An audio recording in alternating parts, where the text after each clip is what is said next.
திடீரென ஏற்பட்ட அனர்த்தங்களால் பாதிக்கப்பட்ட நுவரெலியா மாவட்டத்தில் முன்னெடுக்கப்படுகின்ற நிவாரண சேவைகள் மற்றும் புனரமைப்பு பணிகள் தொடர்பில் ஜனாதிபதி அனுரகுமார திசாநாயக்க இன்று முற்பகல் ஆராய்ந்தார். இது தொடர்பில் ஆராய்வதற்காக மாவட்ட குழு ஜனாதிபதி தலைமையில் இன்று கூடியது. டிட்வா சூறாவளியால் நுவரெலியா மாவட்டத்தில் சேதமடைந்த அனைத்து வீதிகள் மற்றும் அவற்றை புனரமைக்க எடுக்கும் காலம் குறித்தும் இதன்போது விரிவாக ஆராயப்பட்டது. விரைவாக வீதிகளை திறப்பதற்காக 120 மில்லியன் ரூபாய் தேவைப்படலாம் என நாம் எதிர்பார்க்கின்றோம். சேதமடைந்த வீதி பகுதிகளுக்கு பெய்லி பாலங்கள் அமைப்பதற்கு சுமார் 100 மில்லியன் ரூபாய் செலவாகும் என்று நாங்கள் நினைக்கின்றோம். வீதி வடிகான்கள் மதில் சுவர்களுக்கு 14 பில்லியன் ரூபாய் வரையில் செலவாகும் என்று நினைக்கின்றோம். இது ஒரு அன்னளவான மதிப்பீடு சார்.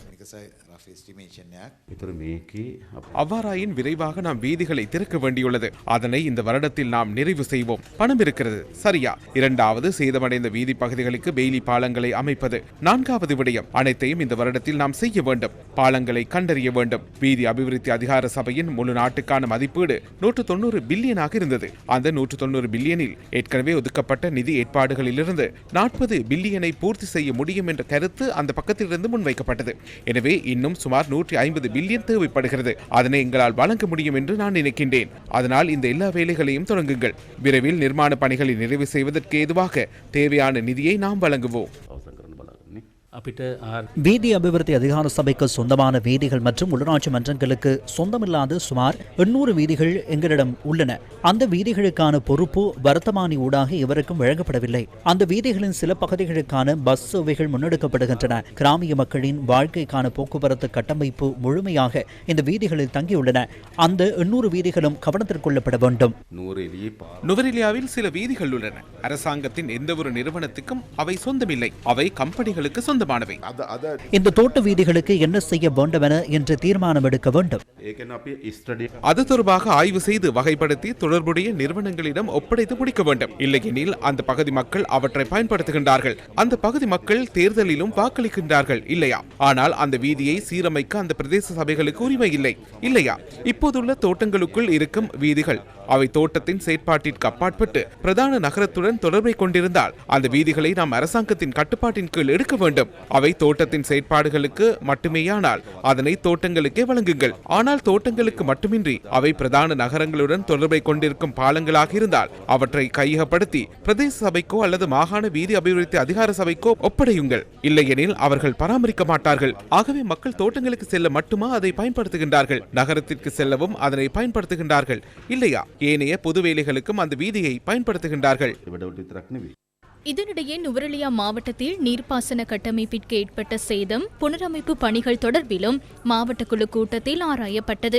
கொத்மலை நீர்த்தேக்கம் தொடர்பாக நாட்டிற்குள் முன்வைக்கப்பட்ட பல்வேறு கருத்துக்கள் தொடர்பாகவும் ஜனாதிபதி அதிகாரிகளிடம் வினவினார். முதலில் கொத்மலை நீர்த்தேக்கம் தொடர்பில் தெளிவுபடுத்துங்கள். பகவலி அதிகாரிகள் இருக்கின்றார்களா? பாரிய கருத்தொன்று நிலவுகின்றதல்லவா? சரியாக என்ன நடந்தது என்பதை கூறுங்கள். ஜனாதிபதி அவர்களே, 27ஆம் தேதி பாரிய நீர் பிரவாகம் வந்தது. அணைக்கட்டால் தாங்க முடியாத அளவு வந்தது. செகண்டுக்கு 2720 சதுர மீட்டர் நீர் வந்தது. வரலாற்றிலேயே அதிக நீர் பிரவாகம் அன்றைய தினமே வந்தது. அணைக்கட்டை பாதுகாக்க வேண்டும் என்பதனால் நாம் அதனை விடுவித்தோம். மறுநாள் 28ஆம் தேதி அளவில் நீர்மட்டம் குறைவடைந்தது. பின்னர் நாம் வான்கதவுகளை மூடினோம். மாலை மீண்டும் நீர்மட்டம் பெருக்கெடுக்கும் நிலையை எட்டியது. இதன்போது ஓரளவு நீரை வெளியேற்றுவதற்காக வான்கதவுகளை திறந்தோம். பொதுவான நடைமுறை உள்ளது.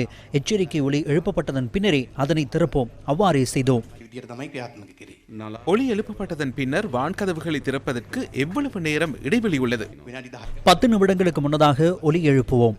அதன் பின்னர் கதவுகளை திறக்கும் போது மீண்டும் ஒலி எழுப்புவோம். 10 நிமிடங்களா உள்ளன?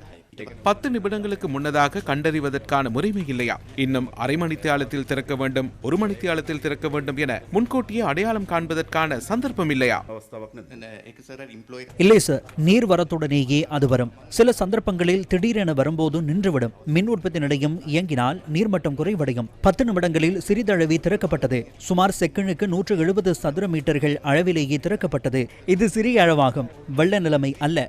வான்கதவுகள் மூடப்பட்டிருக்கும் போது மக்கள் மக்கள் ஆற்றுக்கு வந்து பல்வேறு செயற்பாடுகளில் ஈடுபடுவார்கள். மீன்பிடிக்கவோ அல்லது ஆற்றை பார்க்கவோ வந்திருப்பார்கள் அல்லவா? அவர்களை வெளியேற்றவே எச்சரிக்கை ஒலி எழுப்பப்படுகிறது. அது தொடர்ச்சியாக பின்பற்றப்படுகின்ற நடைமுறையாகும்.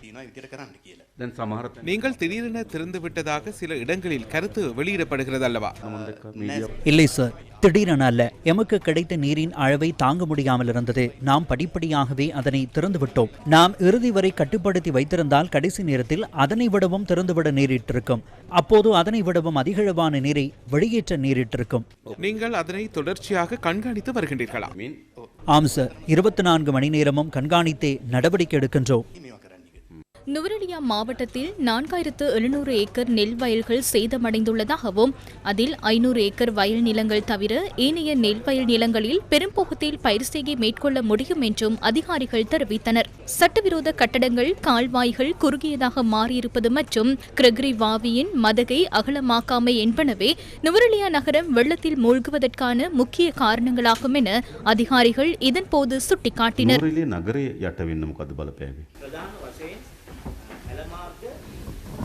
පටු වෙලා තියෙනවා අනවසර ඉදිකි. එතකොට ඒ වගේ ඒ කියන්නේ දිගු කාලීන ප්‍රශ්නයක ප්‍රතිඵලයක්ද? එහෙමයි. එහෙම නැතුව මේ වෙලාවේ ශනිකව මොකක් කරගත්තු ශනිකව ඇති වෙච්ච දේත් බලපෑවා. බලපෑවා. එතකොට වැවේ සොරවුව අඩි 1.5 සොරවු දෙකක් තියෙනවා. ඒක ප්‍රමාණවත් මදි මෙච්චර ජල කඳක් බහින්න. ඉතින් ඔය ප්‍රශ්නත් එක්ක ඇල මාර්ග සලකුණු කරලා ඇල පුළුල් කරන්න ඕනේ. ඒ දෙපස තියෙන අනවසර ඉදිකිරීම ඉවත් කරන්න ඕනේ. සොරවුව විශාල කරන්න ඕනේ. දැන් වෙවේ අයිති තියෙන්නේ මහ ඔගොල්ලෝ ගාව. තොරාරින ආහිතේ විතරයි. අයිති තියෙන ප්‍රාදේශීය ලේකමට වෙවේ. පාරිමාර්ග දෙපාර්තමේන්තුවට පවරනවා නම් හොඳ අපි DCC වල තීරණ අරගත්තා. මොකද්ද වෙන්නේ ඒක? මේ සාකච්ඡා කරා යෝජනා කරා වාරිමාර්ග පවරන්න. නමුත් සභාවයකට විරුද්ධ වුණා. සභාව පවරන්නේ ගැටලු තිබ්බේ. ඒ කියන්නේ සභාවට ওই තාක්ෂණික සහාය නෑ නේද? එනිසා ඇත්තටම අපි කරන්න ඕන ඒ තාක්ෂණ නිලධාරීන් ඉන්නේ වාරිමාර්ග දෙපාර්තමේන්තුවේනේ. එනිසා ඒක වාරිමාර්ග දෙපාර්තමේන්තුවට පවරන එක නේද වඩා සුදුසු. අපි මෙහෙම කරමු. ඒ කියන්නේ වාරිමාර්ග දෙපාර්තමේන්තුවට අපි වැව පවරලා ඒකේ ආර්ථික ක්‍රියාකාරකම් තියෙනවනේ. ඒ ආර්ථික ක්‍රියාකාරකම් පිළිබඳව නගර සභාවත් එක්ක ඇග්‍රීමන්ට් එකකට එමු නේද? ඔව් ගිවිසුමක් දාලා අපි ඒකෙම. ඒකට හොඳයි නේද? இதேவேளை டிட்வா சூறாவளியால் நுவரெலியா மாவட்டத்தில் விவசாயத்துறைக்கு ஏற்பட்ட சேதம் குறித்து ஆராய்வதற்கும் இது தொடர்பாக எடுக்க வேண்டிய அவசர நடவடிக்கைகள் குறித்து கலந்துரையாடுவதற்குமான விசேட மாவட்ட ஒருங்கிணைப்பு குழு கூட்டம் நுவரெலியா மாவட்ட செயலகத்தில் நடைபெற்றது. ஜனாதிபதி அனுரகுமார திசாநாயக்க தலைமையில் நடைபெற்ற இந்த கூட்டத்தில் சம்பந்தப்பட்ட உயர் அதிகாரிகள் பங்கேற்றனர். சீரற்ற வானிலையினால் நுவரெலியா மாவட்டத்தில் 1421 ஹெக்டேர் மரக்கறி பயிர் செய்கைகள் சேதமடைந்துள்ளன. இந்த நிலையில் விவசாயிகளுக்கு உடனடியாக இழப்பீடு வழங்க தேவையான நடவடிக்கைகளை எடுக்குமாறு ஜனாதிபதி அனுரகுமார திசாநாயக்க அதிகாரிகளுக்கு பணிப்புரை விடுத்தார். நுவரெலியா மாவட்டத்தில் மரக்கறி அறுவடை சுமார் 25% குறைவடைந்துள்ளதாக அதிகாரிகள் இங்கு சுட்டிக்காட்டினர். நுவரெலியா மாவட்டத்தில் நாளாந்த மரக்கறி விநியோகத்தை மேற்கொள்ள முடிந்துள்ள போதும் நாளாந்த கேள்வியில் வீழ்ச்சி ஏற்பட்டுள்ளதாகவும் அதிகாரிகள் தெரிவித்தனர். நுவரெலியா மாவட்டத்தில் மரக்கறிகளுக்கு தட்டுப்பாடு நிலவுவதாகவும் விலைகள் அதிகரித்துள்ளதாகவும் பரப்பப்படும் தவறான செய்தியே இதற்கான காரணம் என்றும் அதிகாரிகள் ஜனாதிபதியிடம் மேலும் சுட்டிக்காட்டினர்.